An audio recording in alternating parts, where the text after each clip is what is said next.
Uma vida com propósitos, de Rick Warren. Dia 40.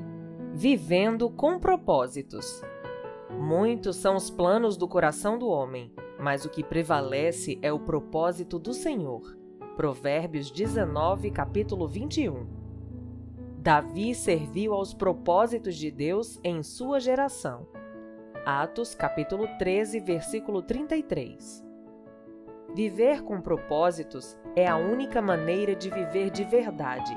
O restante é apenas existir. A maioria das pessoas luta com as 3 questões básicas da vida. A primeira é a identidade. Quem sou eu? A segunda é a importância. Tenho algum valor? A terceira é o impacto. Qual o meu lugar na vida? As respostas a todas as 3 perguntas são encontradas nos 5 propósitos que Deus tem para você. No cenáculo, no último dia de seu ministério com os discípulos, Jesus lavou os pés deles para dar o exemplo e disse: "Agora que vocês sabem estas coisas, felizes serão se as praticarem." João, capítulo 13, versículo 17. Depois de saber o que Deus quer que você faça, a bênção igualmente chegará quando você puser em prática o que aprendeu. Ao fim de nossa jornada de 40 dias, você agora conhece o propósito de Deus para a sua vida e será abençoado se o praticar. Isso provavelmente quer dizer que você deverá parar de fazer outras coisas. Existem muitas coisas boas que você pode fazer com sua vida, mas os propósitos de Deus são as 5 fundamentais. E você precisa fazê-las. Infelizmente, é fácil se distrair e esquecer o mais importante. É fácil se desviar do que realmente importa e lentamente abandonar o caminho. Para evitar que isso aconteça, faça uma declaração de propósitos para a vida e examine-a regularmente. O que é uma declaração de propósitos para a vida? É uma declaração que resume os propósitos de Deus para a sua vida. Você afirma com as próprias palavras seu compromisso com os 5 propósitos de Deus para a sua vida. Uma declaração de propósitos não é uma lista de objetivos. Os objetivos são temporários, os propósitos são eternos. A Bíblia diz: "O que o Senhor planeja dura para sempre, e as suas decisões permanecem eternamente." Salmos 33, versículo 11. É uma declaração que aponta o rumo de sua vida. Colocar seus propósitos no papel vai forçá-lo a pensar especificamente no caminho que sua vida deve seguir. A Bíblia diz: "Saiba para onde você está indo e estará em um terreno firme." Provérbios capítulo 4, versículo 26. A declaração de propósitos para a vida não apenas especifica o que você pretende fazer com o tempo, a vida e o dinheiro, como também sugere o que você não irá fazer. Quem tem juízo procura a sabedoria, mas o tolo não sabe o que quer. Provérbios capítulo 17, versículo 24. É uma declaração que define o que é sucesso para você.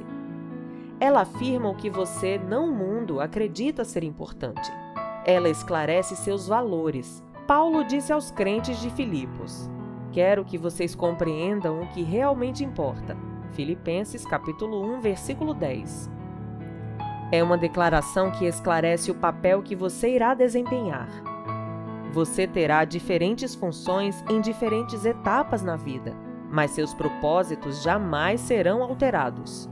Eles são maiores que qualquer função que você possa ter. É uma declaração que expressa sua forma. Ela reflete a maneira singular na qual Deus o criou para que você o sirva. Leve o tempo que for necessário para escrever sua declaração de propósitos. Não tente completá-la de uma só vez, e não adianta tentar atingir a perfeição no primeiro rascunho. Apenas anote rapidamente os pensamentos conforme lhe ocorrerem. É sempre mais fácil editar que criar. Apresento a seguir 5 questões que devem ser consideradas na fase de preparação. As 5 grandes questões da vida. O que será o centro de minha vida?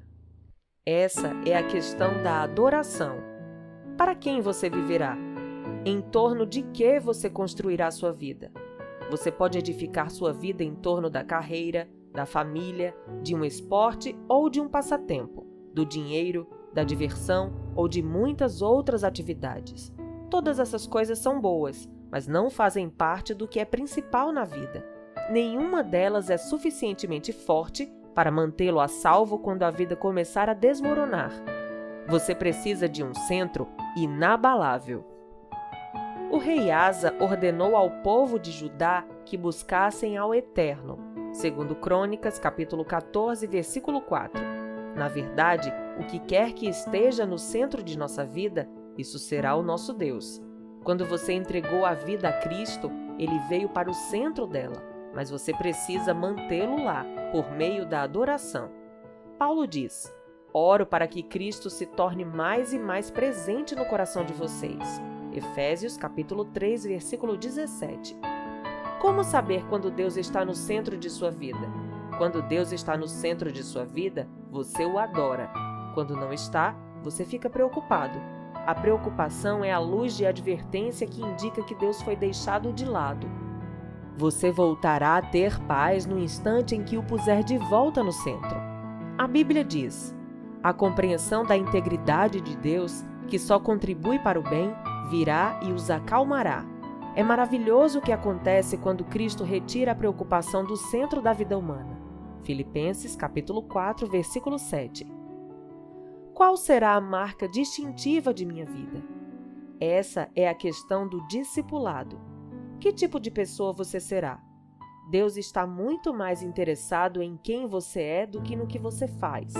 Lembre-se, você levará seu caráter para a eternidade, mas não sua carreira.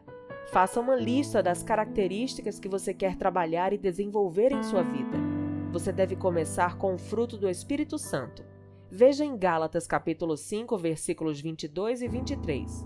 Ou com as bem-aventuranças, em Mateus capítulo 5, versículos 3 a 12. Pedro disse: portanto, não percam tempo em edificar sobre o que receberam, preenchendo a base da fé com bom caráter, entendimento espiritual, disciplina vigilante, paciência entusiasmada, admiração reverente, amizade calorosa e amor generoso, cada dimensão interagindo com as demais. 2 Pedro, capítulo 1, versículo 5. Não desanime nem desista quando tropeçar.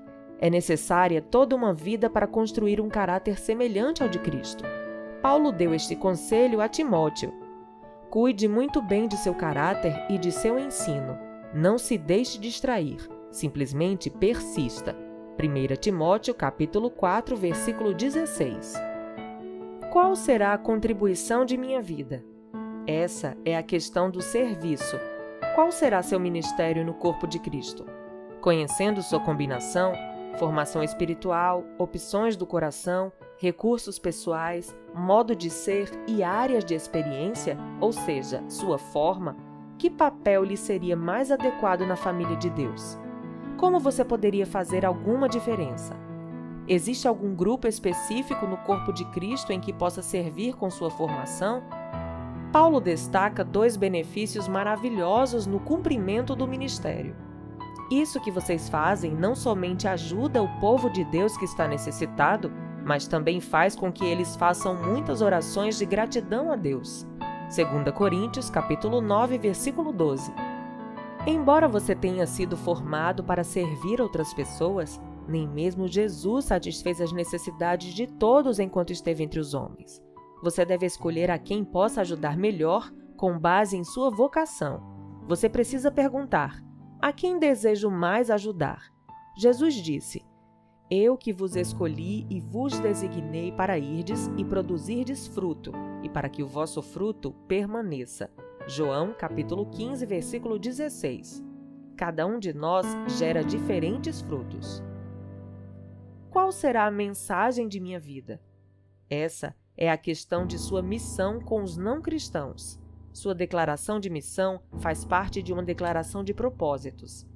Ela deve incluir o compromisso de compartilhar seu testemunho e as boas novas com as outras pessoas.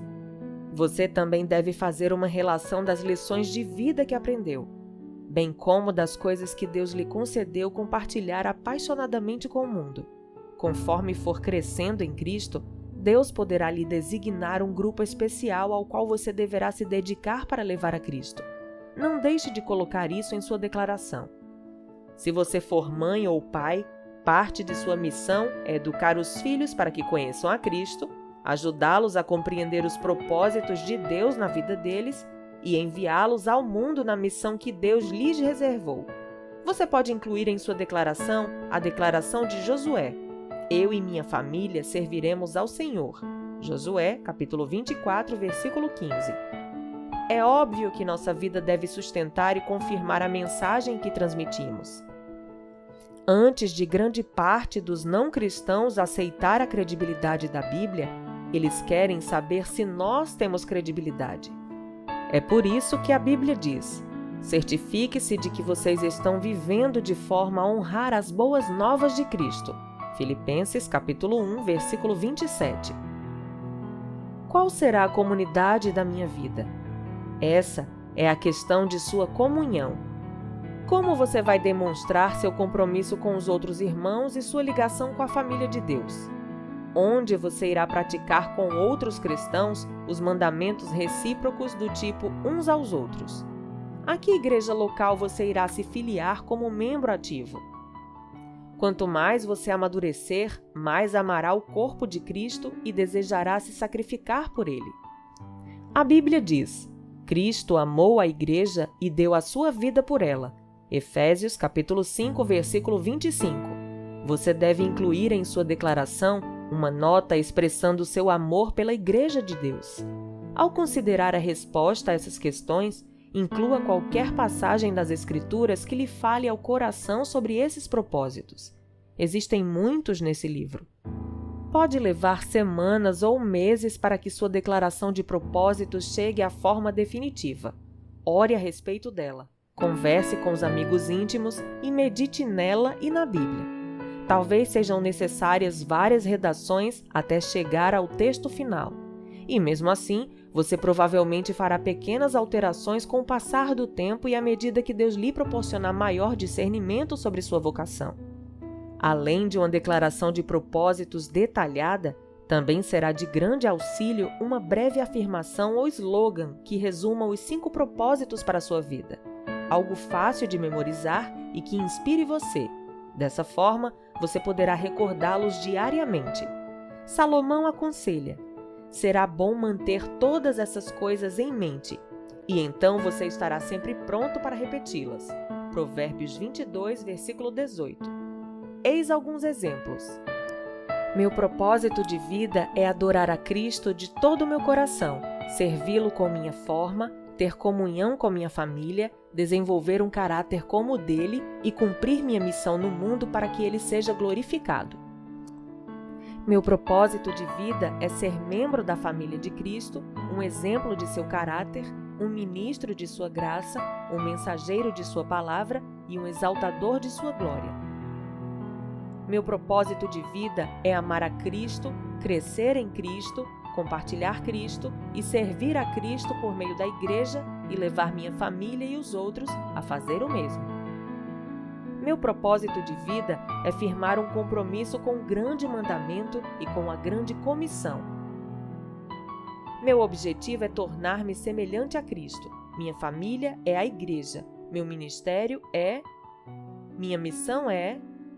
Meu motivo é a glória de Deus. Você talvez se pergunte: e quanto à vontade de Deus para meu emprego, meu casamento? Onde vou viver? Devo fazer faculdade? Falando com franqueza, essas questões são secundárias e é muito provável que todas estejam de acordo com a vontade de Deus para a sua vida. O que mais importa é cumprir os propósitos eternos do Senhor, a despeito de onde você viva ou trabalhe, ou com quem você venha se casar. Essas decisões devem apoiar seus propósitos. A Bíblia diz: muitos são os planos no coração do homem, mas o que prevalece é o propósito do Senhor. Provérbios 19, versículo 21.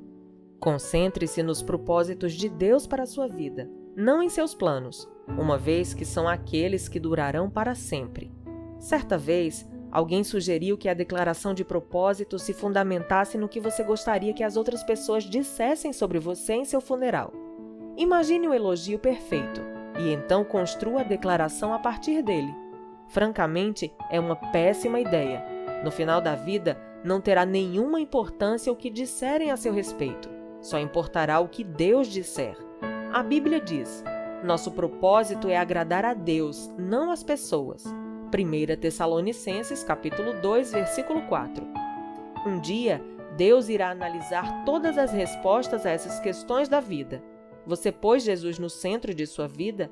Você desenvolveu seu caráter? Você dedicou sua vida a servir os outros? Você comunicou a mensagem do Senhor e cumpriu a missão que Ele lhe deu? Você amou e fez parte da família de Deus? Essas serão as únicas questões relevantes, como disse Paulo. Nosso objetivo é estar à altura do plano de Deus para nós. 2 Coríntios, capítulo 10, versículo 13. Deus quer usar você. Há cerca de 30 anos, uma pequena frase em Atos 13:36 alterou para sempre o rumo de minha vida. Eram poucas palavras, mas pareciam marcadas com ferro em brasa, palavras que deixariam uma impressão indelével em minha vida. Davi serviu aos propósitos de Deus em sua geração. Só então compreendi por que Deus chamou Davi homem segundo o meu coração, em Atos 13:22. Davi dedicou a vida a cumprir os propósitos de Deus na terra. Não existe maior epitáfio que essa declaração. Imagine isso esculpido em sua lápide, que você serviu aos propósitos de Deus em sua geração. Oro que as pessoas possam dizer isso sobre mim quando eu morrer. Também oro que possam dizer o mesmo de você. Por isso eu escrevi este livro para você. Essa frase é a descrição definitiva de uma vida bem vivida. Você faz o que é eterno e atemporal, o propósito de Deus, a maneira contemporânea e atual em sua geração. Para que estou na Terra trata exatamente disso. Nem as gerações passadas nem as futuras podem servir ao Senhor nesta geração. Somente nós podemos. Assim como Esther, Deus o criou para um momento como este. Esther, capítulo 4, versículo 14. O Pai ainda procura pessoas que possam ser usadas. A Bíblia diz: os olhos do Senhor percorrem toda a terra a fim de fortalecer aqueles cujo coração esteja completamente comprometido com Ele. 2 Crônicas, capítulo 16, versículo 9. Seria você uma pessoa que o Senhor poderia usar para os propósitos dele? Você serviria aos propósitos de Deus em sua geração? Paulo teve uma vida dirigida por propósitos. Ele disse: corro direto para o alvo, com um propósito a cada passo. 1 Coríntios, capítulo 9, versículo 26. Seu único motivo para viver era cumprir os propósitos que Deus tinha para ele. Ele disse: porque para mim o viver é Cristo e o morrer é lucro. Filipenses, capítulo 1, versículo 21. Paulo não tinha medo de viver nem de morrer. De um modo ou de outro, ele iria cumprir os propósitos de Deus. Ele não podia perder. Um dia, a história será encerrada, mas a eternidade seguirá para sempre. William Carey disse: o futuro é tão promissor quanto as promessas de Deus. Quando parecer difícil cumprir seus propósitos, não ceda ao desânimo. Lembre-se de sua recompensa que durará para sempre. A Bíblia diz: pois os nossos sofrimentos leves e momentâneos estão produzindo para nós uma glória eterna que pesa mais do que todos eles. 2 Coríntios, capítulo 4, versículo 17. Imagine como será neste dia quando todos apresentarmos nossa vida perante o trono de Deus, louvando a Cristo com profunda gratidão. Juntos diremos: digno, ó Senhor, sim, nosso Deus, receba a glória, a honra, o poder. Tu criaste todas as coisas. Tudo foi criado por tua vontade. Apocalipse, capítulo 4, versículo 11. Nós o louvaremos por seus planos e viveremos para seus propósitos eternamente. Dia 40. Pensando sobre meu propósito de vida. Tema para reflexão: viver com propósitos é a única maneira de viver de verdade. Versículo para memorizar: Davi serviu aos propósitos de Deus em sua geração. Atos, capítulo 13, versículo 36. Pergunta para meditar. Quando dedicarei um tempo para escrever minhas respostas às 5 grandes questões da vida? Quando colocarei meu propósito no papel? E assim chegamos ao fim dessa jornada de 40 dias.